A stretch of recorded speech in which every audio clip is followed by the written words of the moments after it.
Welcome to Easy Business Automation.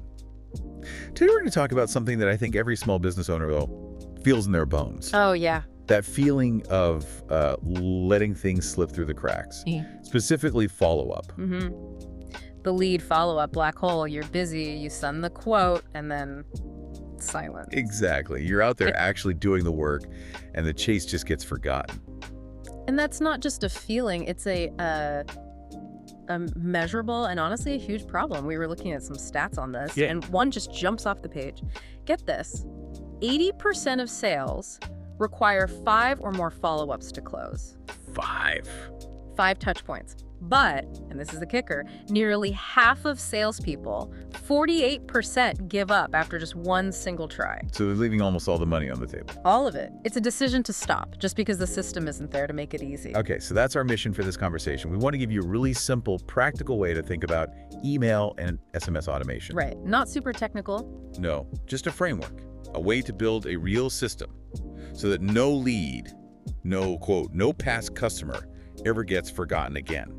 To get there, I think we first have to, really understand why this is so hard for small businesses in the first place. It starts with the channels, right? It's the channels challenge, exactly. Leads come from everywhere. You've got your website form, phone calls, social media messages, walk-ins, referrals from past customers. There's no one central place. So everything's scattered. A lead might live in an email inbox, another one is a note on your phone, a third is like a sticky note on a desk. And that means there's no system telling you who to call next or when. And then there's the time trap. Your team is busy doing the actual work, paving the driveway, doing the accounting, seeing the patient. Right. Their job isn't sales admin. And we saw a stat that professionals spend something like 2.6 hours a day just on email, just managing it. So when follow-up depends on someone's memory or a calendar reminder that they can just snooze, it's just not going to happen consistently. It's not. And that's where the mindset shift has to come in. Okay, what do you mean? Follow-up can't be a mood. It's not something you do when you feel motivated or you have a slow afternoon. It has to be a system. It has to be a system. You let the automation, the AI, handle the boring parts, the timing, the reminders, even writing the first draft of the message. So your team can focus on the actual conversations, the human part. Exactly. The closing. So let's map out what that system looks like. The ideal journey is pretty simple, right? It's super simple. A new lead comes in, you qualify it, you send a quote or an offer, you follow up, and then they're either booked or they're clearly lost. And the goal is to make sure it's one of those two. Yeah. No more quiet deaths in the middle where they just fade away. Right. And you have to ask yourself, where are you dropping the ball right now? For a lot of businesses, it's that very first step. No instant reply. That's a huge one. The data on this is pretty shocking. It's incredible. Leads are 9 times more likely to actually engage with you if you contact them within 5 minutes. 5 minutes. Which, if you're a roofer on a roof, is basically impossible. It is impossible without a system. The second big breakdown is sending a quote and then nothing. No structured follow-up. Let's use an example then. Yeah. Let's say you run a landscaping company. Okay. You work hard, you put together a beautiful, $5,000 quote for a new patio, you email it over.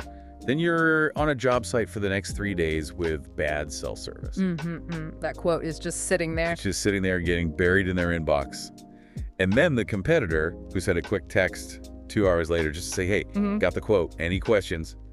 They get the job. And the automation is what sends that text for you. Yeah. It guarantees you're the persistent one, even when you're busy. And this is where the AI part gets really interesting, beyond just sending messages on a schedule. Right. This is about prioritization. AI can look at behavior like, did someone open your email 5 times? Did they revisit your pricing page? Okay. So it's looking for buying signals. Exactly. It scores the leads for you. So your team isn't just chasing a random list. They're spending their human time on the people most likely to buy right now. It's automated triage. I love that. Okay, so let's get really practical. We've broken this down into a few core types of automation that you can set up. Think of them like little automated assistants. Perfect. And the first one is the most important, hands down. It's the instant lead response. Sometimes called speed to lead. Exactly. A new lead comes in from your website, a call, wherever. Within minutes, the system sends a friendly, helpful email or text. And the key here is that it's not just a generic, we'll get back to you. No, that's useless. This is precise. It confirms you got their request, maybe asks one simple qualifying question like, are you looking to get this project started in the next 30 days? And then it gives them the next step. Yes. A link to book a consultation right on your calendar.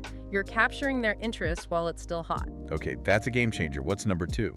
Number 2 is the quote or estimate follow-up sequence.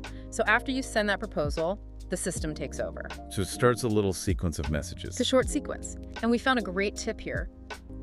Keep these follow-up emails really short, like 50 to 125 words. Short gets replies. Short gets replies. It can check in after a day or two, answer a common question you always get about pricing, or even create a little urgency. Like, hey, just a heads up, our spring schedule is filling up fast, but it's automated so you never forget. You never forget. Okay, third one, no-show and reschedule flows. This one is so simple but so effective. Right. Someone misses their appointment. It happens. Instead of you having to make that awkward phone call, the system automatically sends a polite message. Sorry we missed you today, with a direct link to reschedule. That's brilliant. It fills the hole in your calendar without any extra work. Number 4 is reactivation of old leads. This is just finding money you didn't know you had. So this is going back through your database. Yeah. The AI stands for leads that went quiet, say 6 months ago, people who got a quote but never booked. And it just pings them. It sends a simple low-pressure message. Hey, just checking in. Are you still thinking about that kitchen remodel? It brings forgotten prospects back to life. Okay, I like that. What about people who are already customers? That's number 5. Win back for past customers. This is for recurring services. Like a dental cleaning or an annual HVAC tune-up? Exactly. The system sees it's been a year and sends a friendly reminder. But the focus is on value. It's time for your annual checkup, not just a discount. It drives repeat business automatically. And the last one feels like it happens after the job is done. It does. Number 6 is for review and referral requests. Super important for local businesses. Crucial. So after the appointment, the system sends a thank you message with a direct link to leave a review on Google or wherever. And it can remind them once if they don't do it. One gentle reminder. It automates your reputation building. Okay, so these all sound incredibly powerful. But before we talk about how to choose a tool, we have to cover the scary part. Yes. We have to talk about compliance. Because if you do this wrong, you can get into serious trouble. Especially with text messaging. Especially with SMS. The rules have gotten way tighter. You now need what the FCC calls one-to-one prior express written consent. Okay, let's break that down into plain English. It means you can't have a pre-checked box or language buried in your terms of service. The person has to clearly and actively agree to get marketing texts specifically from your business. So if you use a tool, that tool has to be really good at tracking that consent. It has to be airtight, because the fines are huge. And it's not just texts. The same logic applies to email.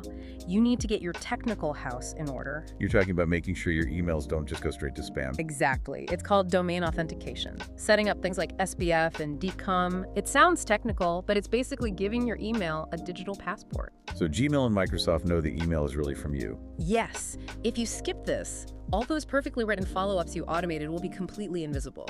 Okay, so assuming you find a tool that handles compliance and you get your domain set up, where do you start? We've got 3 simple rules for this. Rule number 1, start close to the money. Don't try to build some 10-step nurture sequence on day 1. No. Pick the thing that will give you the fastest return. That's usually the instant lead response or the, quote, follow-up. Makes sense. Get a quick win. What's rule 2?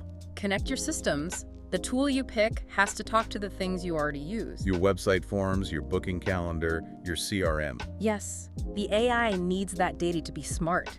Don't buy a powerful tool that just creates another silo. And rule 3. Keep it simple and compliant. Your first flow should be linear, not some crazy branching thing. And every single email must have a clear unsubscribe link. That's the law. So for your first 30 days, just focus on one of those simple flows and get the content right. Get the content right. Avoid spammy words. Use their name. Use the service they asked about. Personalization builds trust. So when you step back and look at all this, what the AI is really giving you is, it's consistency, isn't it? It's consistency at scale. It lets your small business act like one of those diligent big companies that follows up enough times to win.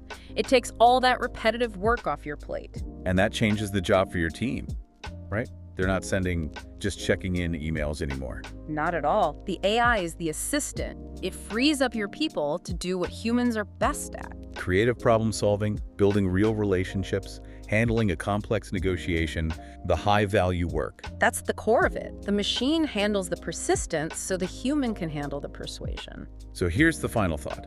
If 80% of sales really do require 5 or more follow-ups, and your new AI system can flawlessly handle touches 1, 2, 3, and 4 for you, what amazing high-value human conversation could you have on touch number 5?